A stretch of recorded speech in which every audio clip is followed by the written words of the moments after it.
When Willow Rosenberg returns to Sunnydale, she expects friends. Instead, Buffy is spying on her, and the Asgard reveal a secret that could doom the entire race. Hey everyone, this is TH Stories 80, where we narrate fanfiction audiobooks. Now we begin chapter 27 of An Extraordinary Journey. Let's dive in. Asgard vessel Daniel Jackson. It had been nearly 5 hours since Willow and the rest of SG-1 were beamed up onto the Daniel Jackson. Thor had run several scans on Carter to ensure she was, first of all, human, and then to make sure she was healthy and uninjured.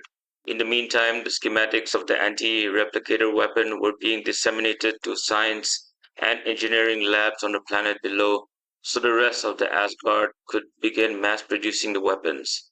It would be another hour before the first few Asgard ships, loaded with the new weapon, launched for the colonies taken over by the replicators. Once the first few ships were safely seen off with the new weapon, Thor activated the Daniel Jackson's hyperdrive, and they were on their way to the Sol system in the Milky Way. Willow had been in the room when Carter briefed them all, including Thor, on her experiences with the human form replicator, Fifth. She told them he had held her captive and mentally tortured her by placing her in different immersive simulations that felt real, even though they were not. Willow could feel her fear mixed with hidden reserves of anger, and she had also sensed some of Carter's louder thoughts about how Fifth, sometimes taking the guise of Pete, treated her in those simulations. Each time Carter broke through the illusion, the next simulation became more realistic, and each time she had broken through an illusion, the more she had felt abandoned by her team. Willow didn't mention any of it to Carter or the others. She thought it best to protect Carter's privacy. In any case, Willow, O'Neill, and the others were doing their best to calm and reassure Carter that she was safe and that they would deal with Fifth together. Carter would not. After everything was said and done, Carter turned to Willow and told her they needed to figure out why and how Willow had manifested these new gifts when she never displayed them when she first appeared at the SGC. Carter then asked Thor if there was any way he could help. Willow sensed that Carter wanted to take the spotlight off herself, that recounting what had happened with Fifth was bringing up thoughts she didn't want to experience again. This is another reason I wanted you to come with us, Carter admitted, turning toward Willow. Willow nodded, saying she understood and was curious as well. Daniel, Teal'c, and then O'Neill, who patted her shoulder, agreed. But the redhead didn't mention the dream she had, especially about Fraser being in it. She must have been a figment, Willow thought to herself. But then again, the way she spoke, the way she told me to wake up, it was as if she was completely separate entity. No, it was just a dream, nothing else. Willow had no idea how her team would take it, especially Carter and Daniel, since one had been Dr. Fraser's best friend and the other seemed to have cared for Fraser more than he let on. Then Willow's thoughts went to Cassie, what her reaction would be if she told her that her adopted mother was not really dead, that she had somehow reached out to her. Maybe it would be best if they don't know yet, she thought. Thor's voice dragged Willow out of her thoughts. Lieutenant, the gray alien spoke, if you would come with me. Willow nodded. She took a step forward, as did the others, but Thor told everyone else to wait, that Willow was the only one needed. O'Neill told Thor and Willow they would be waiting. Willow nodded at him while Carter patted her shoulder. Willow and Thor walked out of the room and into a hallway. They continued to another door, which slid open, and then stepped inside. There were several consoles, pedestals, and two glass stasis tubes along the far wall, similar to the room where Willow had woken up hours earlier. Thor stepped up to a console and said, Lieutenant, if you would, please step into either one of the medical pods. I require a scan of your body as well as samples of your DNA. If you need to check out what's going on with me, then you need to examine my DNA, said Willow. Yes, Thor replied, now moving oval-shaped crystals on the console. Willow stepped into a pod, and the glass cover closed shut. There was a bright flash of light, followed by a tingling sensation around parts of her body. Then, With a hiss, the glass door opened once again. Willow stepped out with a surprised look on her face. That was quick. Yes, Thor replied. He turned one of the crystals, and two pedestals glowed before holograms of her body and brain appeared above them. Willow walked up to him as he looked up at the holograms before saying, "When you were beamed onto the ship, your brain showed extensive trauma." Thor turned to Willow and continued, "Teal'c, Major Carter, and I were not able to speak about it since Fifth's ship attacked us immediately after. Based on these latest scans, however, there is no visible damage, no scars." That's a good thing. I mean, you guys have all this advanced medical tech. Of course there wouldn't be scars, Willow pointed out. Thor seemed to frown. There would still be microscopic indications of scarring, but you have none. That's a good thing, Willow said, frowning in confusion. And then, after you regained consciousness, you displayed telekinesis, Thor said. You have also indicated the use of telepathy. Willow nodded, uncertain where this was going. She didn't understand how she even had these abilities. Thor continued, "The Science Council will examine your DNA back on Orilla. I will update you with anything we discover." He glanced at the hologram again before turning back to her. O'Neill was already advanced in comparison with the rest of the human race. The fact that he was able to download the repository of the ancients into his mind supports that fact. However, with the emergence of telepathy and telekinesis, empathic abilities too, Willow added. Thor tilted his head and nodded. And combined with empathic abilities, you may be considered a step beyond O'Neill. Okay, Willow muttered, shaking her head. What does that mean? Thor walked back to the console and moved a few crystals. Willow's hologram vanished, replaced by a hologram of an Asgard. As you know, all Asgard use cloning technology to procreate. However, after millennia of cloning ourselves, our bodies have begun to deteriorate. Yes, Major Carter already briefed me about that after the mission to save Heimdall, Willow said. She described it as making a copy of a copy of a copy for millennia. Eventually, the copied bodies fall apart. Thor nodded. We believed O'Neill was the key. He was a step forward on the evolutionary ladder. But I'm hopeful the evolution in your DNA may lead us closer to a cure, not only for the cloning issue. He paused, staring at Willow before continuing. Our people have encountered another deadly problem. What problem? Asked Willow. Our recent efforts to fix our cloning issue have left us with a degenerating genetic condition, said Thor. Willow looked shocked. Thor continued, "By our estimates, we, as a race, will be extinct in 20 of your years." What? Willow was horrified. "You're joking, right?" "I am not," Thor said, shaking his head. "Maybe Major Carter will be able to help you," Willow said. "We should call them in and—" "Unfortunately, your team must not know of our condition yet," said Thor. "Why not?" Willow tried her best not to yell. "Your people are still at war with the Goa'uld," said Thor, "and even though you are making significant progress, splitting your focus between defeating the Goa'uld and helping the Asgard at this crucial time may derail that progress." Thor continued, "We still have the replicators to deal with, and if the Tauri help us, they too will be targeted by the replicators in earnest. Should that happen, the Tauri may be attacked on two fronts, by both replicators and Goa'uld, making it a distinct possibility that the Tauri will lose. As it is, the Asgard have been barely winning against the replicators. Even with the anti-replicator weapon, it will take time to free all our colonies from the replicator threat." Willow didn't like hiding something this important from her team, but Thor had asked her directly. She pressed her lips together. "Fine, I'll keep this secret, but when the time comes, Stargate Command needs to know." "Agreed," Thor said, "when the time is right." As he moved to another console, Willow walked beside him. "Are there any other abilities you have displayed, Lieutenant?" he asked. Willow shrugged. "I used to practice what humans would call magic." Thor stopped walking and turned toward her. She saw the confused expression on the gray alien's face. She figured the Asgard either had another word for it or had never encountered magic. She shook her head before clarifying. Humans have other words for it. Some call it occultism, mysticism, or even mystics. At the word mystics, Thor stiffened slightly. Wait, Willow thought. Does he recognize that word?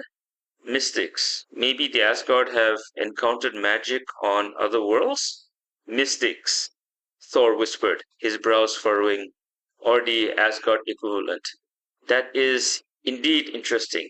He looked away and headed for another console. He reached in and pulled out a smooth crystal cube, then handed it to Willow. Lieutenant, please hold on to this crystal. Sure, Willow said, taking the cube. It's beautiful. What does it? Whoa! Her eyes widened as the cube began to emit a brilliant white light. The light grew brighter and brighter until the entire room was illuminated. Interesting, Thor said as he took the cube back. The light vanished immediately. What was that, Thor? Willow asked. It was simply a test, Lieutenant, he said. The data collected will be useful for the Science Council to analyze. Do not worry, you are fully healthy. As I mentioned, once we have analyzed your DNA, I will get back to you. I'll hold you to that, Thor, Willow said. A couple of hours later, the Daniel Jackson reached Earth. Willow and the others said their farewells to Thor before being beamed down to the SGC gate room. After the post-mission checks and briefings, they all went to O'Neill's place for a team night. A month after the replicator incident, Carter's lab. Willow and Carter were whispering to each other while staring at a schematic on the latter's table. On the floor stood a gray rectangular box with panels glowing a dark blue. Wires were attached to contact points on the box, leading to metallic plates on the threshold of the entryway. 2 plates on the floor and 2 above on the concrete. The 2 women nodded at each other, and Willow asked if she had contacted the others. Just as Carter nodded yes, Teal'c, Daniel, and O'Neill stepped into her lab, all of them curious about the urgent call to meet. Hey, Willow, Sam, Daniel said, waving before pausing at the sight of the box on the floor. Teal'c nodded at them, and then arched an eyebrow at the device. Willow and Carter stepped around the table while O'Neill leaned over the box, noticing the buttons on its top surface. So, what you guys doing? The colonel asked as he walked around the box, his eyes following the wires to the plates and then back to Carter and Willow.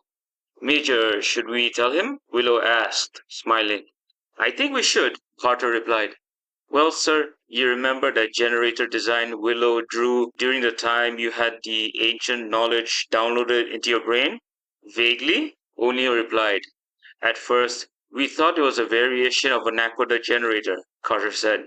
But instead, this is what it does. She signaled Willow, who tapped a few buttons on the rectangular device, which went up to the height of her hips. The colonel, Daniel, and Teal'c stepped away from the entryway just as a thin, silver layer of energy swept upward from the 2 contacts on the floor to the 2 contacts at the top of the entrance. It's a force shield generator, Willow said. Sweet! The colonel exclaimed as he, Daniel, and Teal'c walked up to the shimmering energy. O'Neill reached out and brushed his finger against the fields. Ouch! He shouted as the energy gave him a mild shock before he jerked his arm back. Oops, sorry, sir, Carter said as Willow quickly deactivated the shield. I think the original design was to use it to hold prisoners, so anyone trying to escape would get a shock. But we can change the settings so it doesn't have that shock feature. Again, sweet, the colonel said.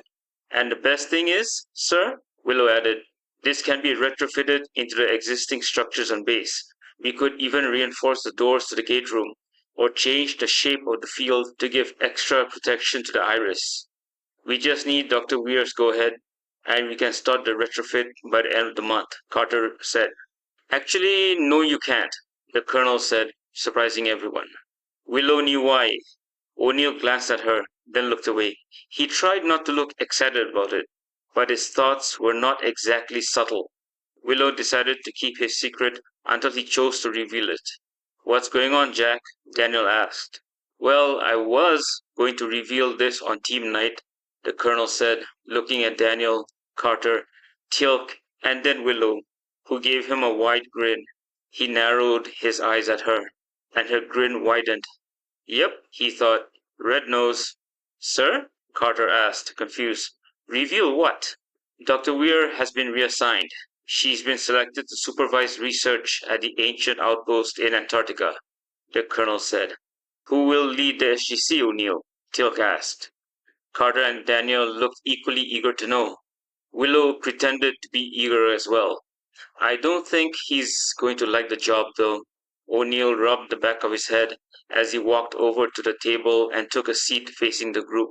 Too much paperwork. Jack, Daniel said. Who's the new commander? Brigadier General, O'Neill said, pausing with a grimace before continuing. Jack O'Neill. Congratulations, sir, Carter said with an easy smile. Willow nodded and congratulated him as well. Congratulations, Jack, Daniel added, giving him a friendly slap on the back before taking a seat next to Major Carter. Is this not good news, O'Neill? Teal'c asked, noting the grimace on his face. I've spent my entire career sticking it to the man, O'Neill said, staring off for a moment. I don't think I can be the man. We're glad it's you, sir. We could have gotten someone a lot worse, the major said before realizing how that sounded. Everyone stared at her. That didn't come out right. So, General O'Neill, sir, Willow said, holding up an imaginary microphone. Now that you're a general, what will you be doing next? Paperwork, the general said, laying his head on Carter's table. Lots and lots of paperwork. You know, Daniel said, now that you're the man, you can pretty much do whatever you want. The moment he said that, O'Neill lifted his head and smiled at Willow, who widened her eyes. O'Neill grinned wider, then he turned that grin toward Carter, who leaned back and narrowed her eyes at him. Well, within reason, sir, Carter warned. Willow was still grinning. She knew exactly what the general had planned for Major Carter, and for her. You really shouldn't shout your thoughts, sir. Telepath here. I know, Red. Keep it a secret, will ya? I still have to submit the paperwork. Yes, sir, General, sir. 1 week later, Gate Room, SGC. Willow and SG-1, along with the rest of the base, stood at attention in the gate room, which was filled with personnel. Those who couldn't fit were crowded into the control room or the briefing room. Willow listened as Dr. Weir gave her farewell speech. Although Willow had been unsure about Weir at first, the woman had certainly grown on her. As Weir continued speaking, Willow realized she would miss having the dark-haired doctor around the SGC. A few minutes later, Willow and the others straightened when Dr. Weir introduced General O'Neill as the new commander of the base. He glanced at SG-1 and smirked as he passed them on his way up the ramp to the podium. Willow listened intently to his speech and could tell that, although he didn't show it outright, the general was genuinely excited about his new position, even if it meant he wouldn't be able to travel off-world as much as he'd hoped. Hear, hear, Daniel said once the general's speech was over, and Willow joined everyone in clapping. This is the time, Willow thought to herself. Boy, is Major Carter going to be surprised. Announcing a promotion for Major Samantha Carter, O'Neill said, to Lieutenant Colonel. Willow glanced over at the now former major and grinned before shaking her hand. Carter was so stunned that the general had to call her up to the podium twice for her new rank insignia and to take the oath. Willow could see and sense that the general was extremely proud of Carter, of what she had accomplished, and what she would accomplish in the future. As Carter walked back to stand next to Willow, she smiled at the redhead. You knew about this, didn't you? Maybe? Willow grinned back at her. Before we finish the proceedings today, I have another surprise, the general said proudly. I'm pleased to announce another promotion, the promotion of Lieutenant Willow Rosenberg to captain. Willow had known this was coming since last week in Carter's lab, but it was still a unique experience to go through. She glanced at Lieutenant Colonel Carter, Teal'c, and Daniel, who were all grinning at her and clapping as she walked past them and up the ramp. Once she reached the podium, she faced O'Neill and straightened.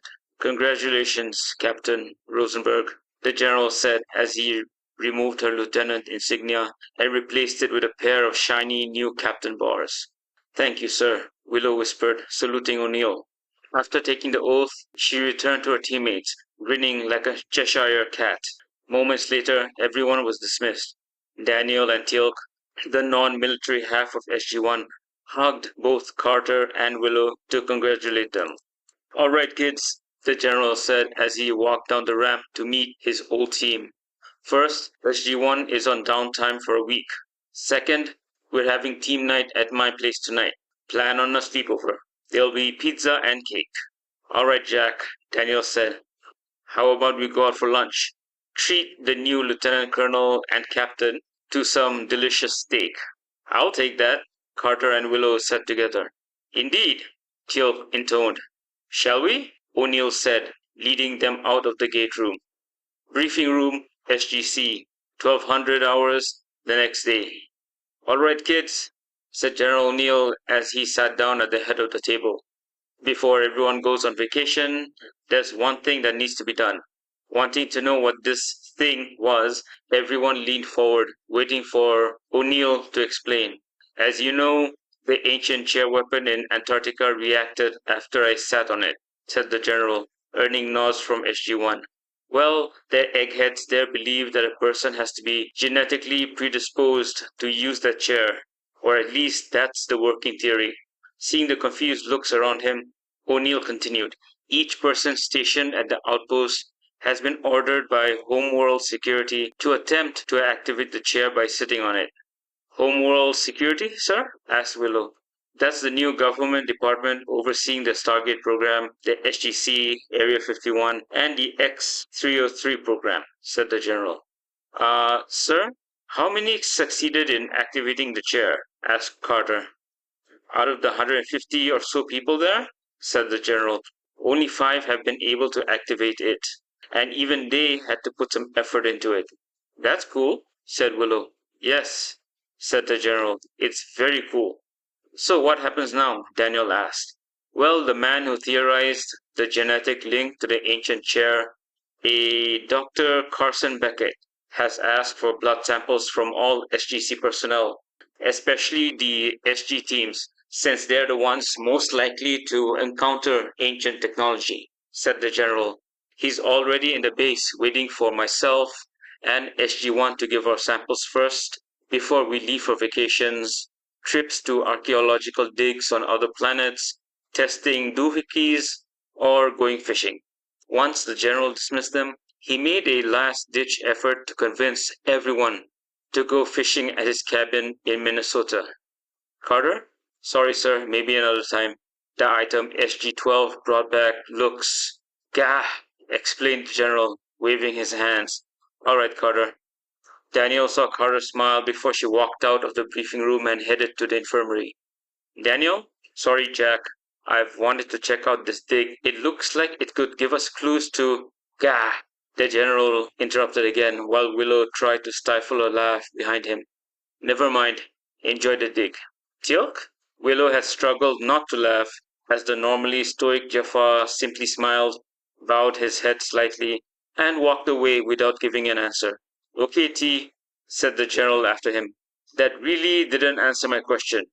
Then the general turned to Willow, who was biting her lip, trying not to laugh. "Red?" "Sorry, sir, I've already bought tickets for my trip to Sunnydale," said Willow.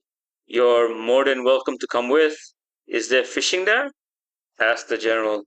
"Sorry, sir," replied Willow, shaking her head. "Ah, nuts," said O'Neill, though Willow sensed he was secretly pleased. "Well, Red, you should get going to the infirmary. Enjoy your trip." "Yes, sir," she replied as O'Neill turned to go to his office, connected to the briefing room. He would be going down to the infirmary at a later time. As Willow started down the metal stairs leading to the control room 1 level below, she began to feel guilty about refusing O'Neill's offer. She turned back, walked to his office, and knocked on the closed door. "Come," said the voice from inside. Sir," said Willow as she opened the door. "I'm sorry I couldn't accompany you to your cabin." "It's all right, Red," said the general, smiling. "I expected everyone to say no." "Then why..." Willow asked. "I enjoy watching their reactions. said the general, grinning. Willow's ability to sense emotions made it clear he wasn't telling the truth. She could feel that he was disappointed no one could accompany him to the cabin in the Minnesota wilderness, and the realization made her feel even more guilty for turning him down, even if he'd asked last minute. Sir, Willow said nervously, if it's all right with you, the next time you go fishing, I mean, as long as there aren't any planet ending problems, then if it's okay, I wouldn't mind going. The general was completely surprised. This was something he'd never expected. Even Daniel, whom he knew far longer than Carter and Tilk, had never voluntarily offered to go fishing at his cabin. Red, he said, you don't have to feel guilty about saying no. Like I said, I like watching the reaction. Sir, Willow said more confidently, next time you ask, as long as the world isn't ending, and if you give me some advance notice, you can definitely count on me. You're being serious? Asked the general. Yes, sir, replied Willow. I'm sure even Cassie would love to enjoy herself before she starts college. All right then, said the general, still a bit suspicious. I'll hold you to that. It's a promise, sir, Willow said with a smile. Just give me a heads up beforehand. All right, said the general. Enough chit chat then, Red. Report to the infirmary and then get out of here for your trip. Yes, sir, Willow said as she turned to leave. See you next week. Colorado Springs Airport the next day. After giving her blood to Beckett, Willow returned home and started packing for her trip to Sunnydale. She hadn't told any of her friends about it, wanting it to be a surprise. The next day, Willow was waiting at the gate for her flight to Sunnydale via Los Angeles. The flight had already been delayed an hour due to inclement weather, so all she could do was relax in the waiting area. As she sat, various thoughts drifted through her mind. One was how familiar this all felt. Months ago, she'd been at this exact same airport, waiting for the exact same delayed flight, before the now General O'Neill had called her back for the mission to the planet with the ancient repository of knowledge. The result had been Colonel O'Neill stuck in stasis for months, and the sudden activation of her non-magical empathic, telekinetic, and telepathic abilities. She also thought about what Thor had said aboard to Daniel Jackson, promising he would get back to her as soon as possible about her DNA. A small part of Willow couldn't help but worry about any issues with her genetics. Were these new gifts a quirk of DNA or something else entirely? And Thor had looked interested, very interested. Willow couldn't help wondering why. She pushed all thoughts of work aside and leaned back in the slightly comfortable seat, patiently waiting for the boarding announcement. An hour later, another announcement came. There would be an additional 2 hour delay for the flight to Sunnydale. There was nothing Willow could do but sit back and reflect on her life. She thought about her first arrival at the SGC, meeting SG-1, attending the academy, all her off-world adventures, clinically dying, and seeing Atlantis in her dreams. Despite the battles and the losses, she realized she was genuinely happy with her life. She felt closer to O'Neill than the others, thanks to the psychic link they had shared during the ancient repository incident. She had seen his hopes, dreams, regrets, and sorrows. I wonder if the link went both ways, Willow thought. I saw inside his mind, however unintentionally, but I wonder if he saw inside mine. She had met new people in Colorado Springs, and while they weren't from the supernaturally charged crowd like Buffy, Tara, Dawn, or even Spike and Angel, she cared for them deeply. She recalled what she'd once told Cassie. Sometimes you have to leave home to find better experiences. And that was exactly what had happened, however accidental it had been. Leaning her head back, Willow closed her eyes for a quick nap. Before she knew it, a couple of hours had passed and passengers for a flight to Los Angeles were called to board. She woke, rubbed her eyes, and pulled out her SGC issued phone to check for messages. When she saw there were none, she boarded her flight. Willow's house, Sunnydale, California, 22:30 hours. Willow landed in Sunnydale late at night after yet another delay in Los Angeles. She took a cab from the airport to her home, Or rather, her parents' home. If she were honest, Willow didn't know what to call it anymore, since her parents were away most of the time and she was now living in Colorado Springs. Family home, Willow thought to herself. Yep, it's the family home. On the drive over, Willow hadn't seen any sign of the battle against the Unmaker that Buffy had mentioned when she visited Colorado Springs. It was a secret war, Willow reminded herself. She looked out the rear passenger side window. Everything looked normal, at least to anyone who didn't know the truth about Sunnydale. Willow still understood the risks of traveling alone at night in this town, but that felt like a lifetime ago, back when she depended on Buffy or Xander to save her from vampires and other monsters. After an hour's drive, Willow reached the family home. She paid the driver, got out with her small luggage case, and walked up the familiar walkway to the front door. While taking out her keys with the suitcase at her left side, she looked around, keeping an eye out for anything suspicious. She even tried to sense for danger and found none, though she still didn't know how the presence of a vampire, demon, or monster would feel to her now. Finally, finding her keys, she opened the door, stepped inside, and closed it behind her. She turned on the lights. Everything was exactly the same. Nothing seemed to have changed. When she had contacted her parents a few days earlier to catch up, they mentioned asking Xander to come by once in a while to water the plants, mow the lawn, and house it. They had made it clear he wasn't allowed to have any parties. Yeah, as if someone would want to hold a house party late at night, Willow muttered to herself. That's an invitation for a vampire to come for an all you can eat or drink buffet. As she walked to the kitchen, she wondered if the good old Sunnydale syndrome was still in effect.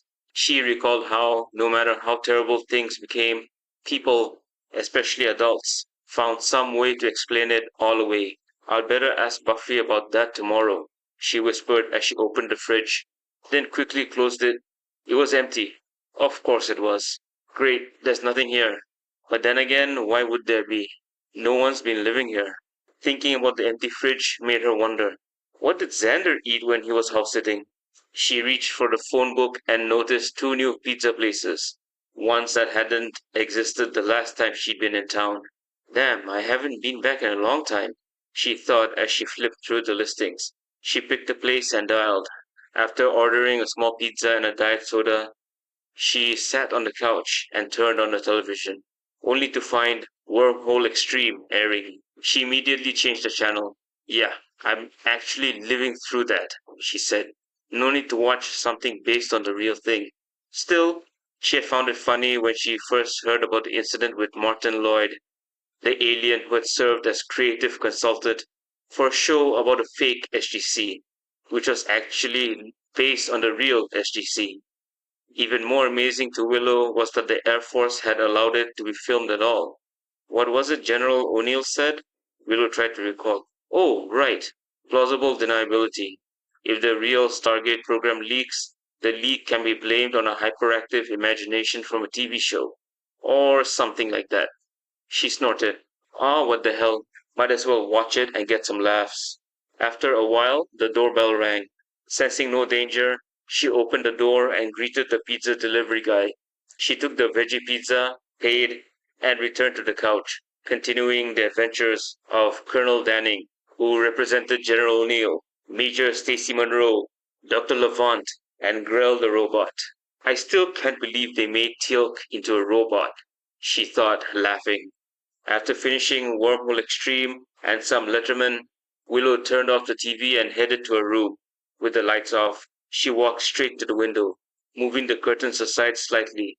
She looked out into the driveway, just making sure nothing was wrong. I think I'm getting paranoid, she said as she closed the curtains again and flicked on the light. She took a quick glance around her room. Everything is still the same, she said with a small smile. I kinda miss this. As she looked around, she noticed an envelope on her study desk. Picking it up, she saw that it was a graduation card from her parents. Smiling, she opened it, read it, and grinned. When she finished, she set the card aside as a display piece and walked over to a closet to grab her pajamas. After changing, she reached under her bed and pulled out a backpack. Opening it, she checked her emergency supply.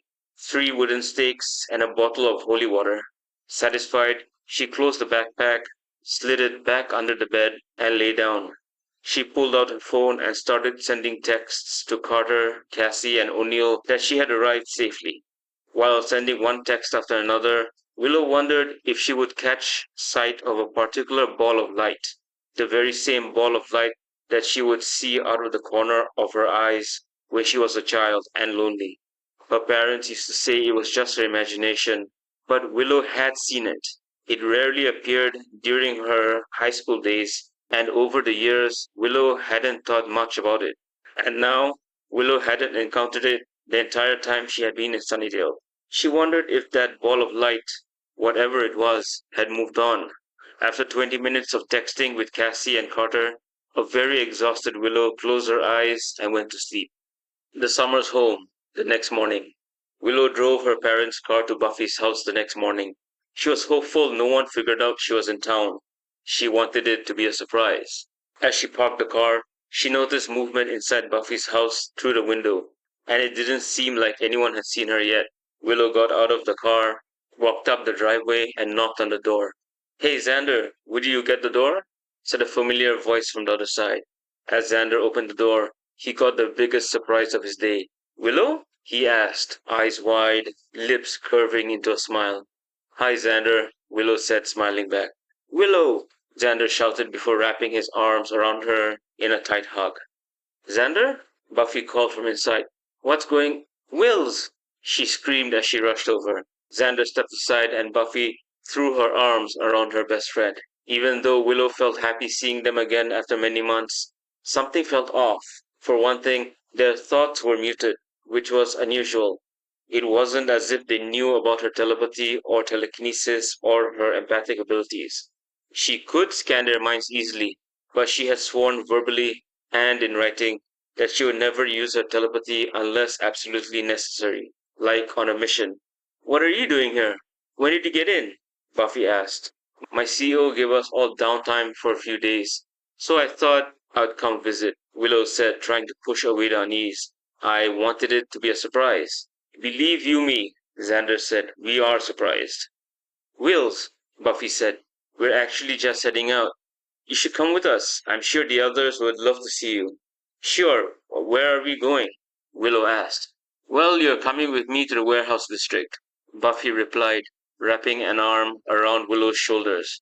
"And I'll be going downtown to 3S, Xander said. 3S? Willow asked. "Summer's Security Services," Buffy explained before turning to Xander. "I told you, Xander, don't call it 3S. It makes it sound like a motel room or something." "Whatever you say, my queen," Xander replied with a dramatic bow before giving Buffy a quick kiss on the lips and heading to his car. Willow didn't miss the interaction. She turned to Buffy as they walked towards Buffy's car. "Is there something you want to tell me?" Buffy's face turned slightly red. "Xander and I are, well, kinda together." Willow grinned. She remembered how Xander had tried to pursue Buffy ever since they first met. The memories felt fresh, like everything had happened only yesterday. And now they were together.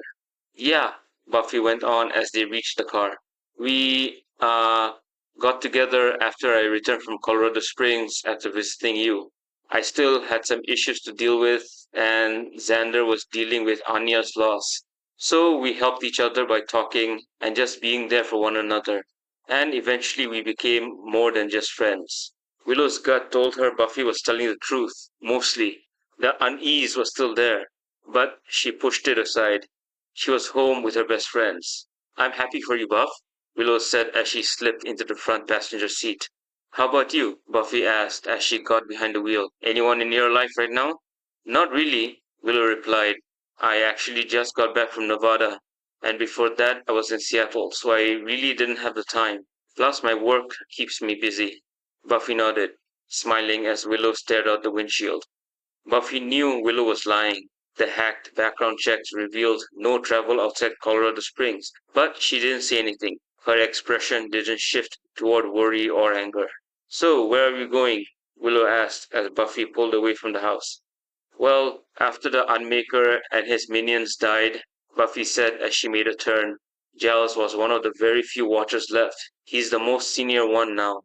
So access to the council's wealth was transferred to him. He still has his connections. So we put two and two together and decided to restart the council and headquarter it in Sunnydale.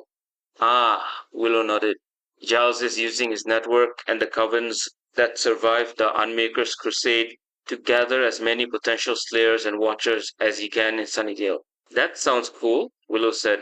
Buffy nodded. It's a risk having them in one place, but it's better than having potential slayers scattered everywhere. She continued. At least now, Faith, Spike, Angel, and I can train them here. Willow chuckled. Never thought you and Faith would be in the same place without killing each other. She noticed Buffy's jaw clench for a moment, but before she could say anything, Buffy spoke. We've gone through hell together, Buffy said, eyes fixed on the road. The Unmaker wanted us gone, and fighting something that powerful brings people closer, you know? Buffy sounded calm, but Willow could feel a deep-seated rage underneath it, and she wasn't using her empathic ability. She resisted the urge to scan Buffy's mind. The rules she'd set with her team were strict, and she wasn't going to break them just because she was curious. That was a slippery slope. Still, Buffy's mental silence meant she was calm, or hiding behind that calm. I'm glad Faith has changed, Willow said. The Watchers Council had agreements with the Hayes administration for full autonomy in combating supernatural threats in the States, Buffy explained. No interference from the government whatsoever, and complete immunity for potential slayers when facing threats here. Her voice brightened. Giles and his contacts are trying to renew that agreement with the government here and in the UK and Europe. How about witches and seers? Willow asked. You told me the Unmaker targeted them too. There aren't many left, Buffy said. Willow noticed Buffy's grip on the wheel relax.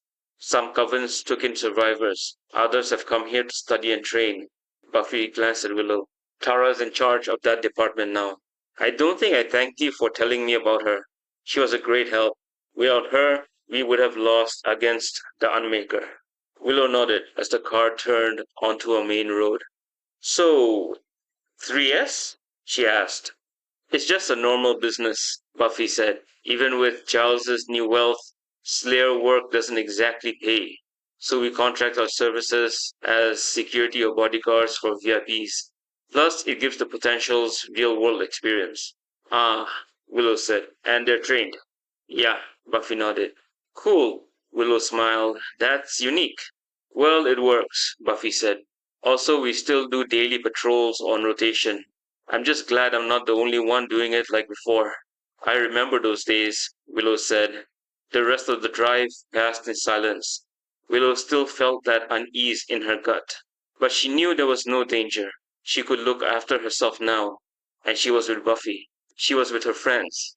This was also a chance to fix things with Dawn, even if she was already bracing herself for Dawn's anger. Several minutes later, Buffy reached their destination. And what do you know? Here we are, she said as she turned into an industrial area full of warehouses.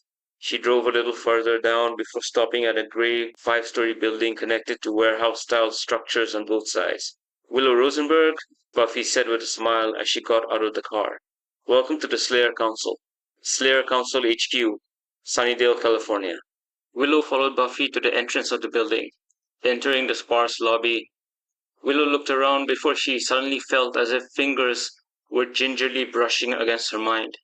She pressed her lips together, building a mental wall that immediately began to crack. She forced more walls into place, layer upon layer, shielding her thoughts. But the fingers kept pushing, probing harder. She could feel cracks forming everywhere. Someone was using magic. It was the only explanation. As Buffy accompanied her to the front desk, Willow gave a loud mental yell. Whoever is trying to get into my mind, stop, now. The moment her telepathic shout rang out, Willow felt the fingers retreat, quick and startled. Just like that, the sensation vanished. Guess I'll have to keep my defenses up here, Willow thought, choosing not to mention anything to Buffy for now. She turned her attention to the girl behind the desk, narrowing her eyes as she tried to place the face. Willow's eyes widened as she leaned closer. Amy? Amy Madison. Amy looked away from Buffy after handing her a pass. Then her eyes widened at the sight of Willow. Willow, Amy said with a bright smile. You're back. Just visiting, Willow replied. But you, wow, you're not a rat anymore. I mean, I'm glad you're human again. Amy nodded excitedly. Tara was the one who managed to, make me human again. I'm so glad, Willow said, accepting the guest pass Buffy handed her. Oh, Buffy, Amy added, turning toward the blonde. Dawn said she needs to see you. Her gaze flicked to Willow and then back to Buffy. In private. Right, Buffy nodded before turning to Willow. She was about to say something when the redhead heard a familiar voice. Willow turned, her mind instantly flashing back to the dream she'd had aboard the Daniel Jackson, the one where Faith had smirked and said, Let's go on a date. That had been a dream, but the woman walking toward her was very real. Faith, dark hair, darker eyes, black leather jacket, red shirt, jeans, approached her with her usual swagger. Hiya, B, Faith said, nodding at Buffy. She then spotted Willow. Her eyes went wide. Red? Before Willow could react, Faith pulled her into a tight hug. Red, what the hell are you doing back? When they separated, Willow said, Hi Faith, I got some vacation time from work, so I thought I'd come back and meet up with you guys. Well, it's great to see you again, Faith grinned, slinging an arm around Willow's shoulders. Has Boss Lady here given you the grand tour yet? Actually, Buffy said, I need to talk to Dawn. Faith, do you mind giving Willow the tour? Sure, no problem. Sorry, Wills, Buffy said. Dawn was following up on a job, so. No, it's alright, Willow assured her with a smile. I'm sure Faith will be a great tour guide. You know it, Faith said. The two walked off. Faith immediately launching into how shocked she was Willow had joined the Air Force. Shocked she'd ever leave Sunnydale at all. Their voices faded toward the elevator. Once they were gone, once they were gone, Buffy leaned toward Amy. Amy, Buffy whispered, what did you find out? She's got defenses, Amy muttered, rubbing her forehead. Willow's mental shout had left her aching. I thought I could slip in unnoticed since you said she hasn't used magic in a long time. But she gave me a headache. I think she'll stay on guard the whole time she's here. We'll need more people to break her barriers. Are the nullification spells active still? Buffy asked. Amy nodded her head. Even though she hasn't used magic in a long time, she could have felt something off. The nullifying spell prevents that from happening. Thanks, Amy. Thanks, Amy, Buffy said. Get our witches and psychics together. I want a way to break into her mind without her knowing. Amy nodded before Buffy headed toward a set of doors at the opposite end of the lobby. She had to talk to Dawn. A small part of Buffy felt guilty. Another part, the part hardened by disaster after disaster, knew Willow could be a risk. Secrets had burned them before. Betrayal had too. And the Unmaker, being a former Watcher, had been the worst betrayal of all. She entered a secured hallway, scanned a card, and descended a restricted stairwell. After 3 flights, she reached another door, keyed in a code, and stepped into a room filled with monitors, hunched techs, and humming machinery. She walked straight to Dawn, who stood behind a young man studying readouts. Dawn, Buffy called. Dawn nodded without looking up. Willow's here, Buffy said quietly. She told me she's been to Nevada and Seattle. Those trips must be recent. Dawn shook her head. It's a lie. There are no travel bookings, no flights. She's been in Colorado Springs the entire time. Buffy's jaw tightened. More lies. Anything else? Anything new? Nothing. Nothing? Buffy repeated, surprised. I mean nothing, Dawn said. We've been using magic and hacking to get into FBI, NSA, CIA, even Air Force databases to look up threats and to get more info on whatever Willow's been involved in. But everything's been scrubbed. Buffy pressed her lips together. Look, Dawn said, pointing to the screen. Her records are redacted. All of them. Buffy closed her eyes. Willow had just lied to her face. Sorry, Buffy, Dawn said. The Willow upstairs isn't the Willow who left Sunnydale. We don't know her anymore. We don't have a choice but to consider her a threat. For now. At least until we know where her loyalties lie. Get everyone ready, Buffy whispered. Then she turned and walked out. General O'Neill's cabin, Silver Creek, Minnesota. General O'Neill was enjoying a quiet morning of fishing and beer when his cell phone rang. Oh, for crying out loud, he muttered, setting down his beer and fishing pole before answering. O'Neill, General O'Neill, this is Agent Barrett from the NID. What do you want? Be quick, my fish are escaping. Sorry to bother you, General, Barrett said, but we seem to have a problem. What problem? O'Neill asked, rubbing his forehead. We've tracked individuals who hacked into FBI, CIA, NSA, and Air Force databases. Specifically, they've been attempting to access Captain Rosenberg's file. Their attempts have increased significantly over the past few minutes. What? O'Neill snapped. He stood up and walked into the cabin. Who did it and from where? We're not sure who, but the intrusion originated from Sunnydale, California. Damn it, she's there now, visiting friends. General, this isn't like the FBI background check on Colonel Carter by Pete Shanahan, Barrett said. At least that went through official channels, despite his motives. But these individuals hacked into classified federal databases. Attempting to break into Captain Rosenberg's file is a national security issue. Yes, I know about that idiot's check on Carter, O'Neill said, and I agree this needs to be dealt with. I'll handle it. Very well, General. Oh, and Barrett? Plug the holes they exploited. We're already on it, sir. O'Neill ended the call, then pressed the first number on his speed dial. The phone rang 3 times before someone answered. This is General O'Neill. Get me the President. To be continued.